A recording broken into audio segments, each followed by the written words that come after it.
Hello, wonderful person. So I'm teaching everybody how to make Italian, my version of a cappuccino. Okay, so first thing you have to have is some kind of heavy cream, doesn't matter what kind.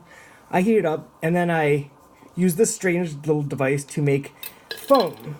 And I add a tiny, tiny little bit of cinnamon and a tiny, tiny bit of red pepper, hot pepper.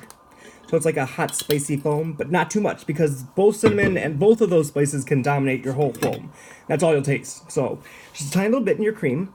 That's good. Then we take this shot of espresso, and just like a waiter, you pour it into a 90-degree real fast. Otherwise, it makes a huge mess.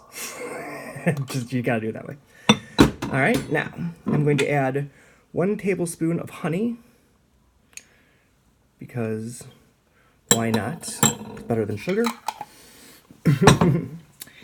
And then I'm going to add my foam, which I might have already over whipped. Oh, a huge mess. It makes a huge mess. I'll just warn you right now. But anyway, this is the most delicious,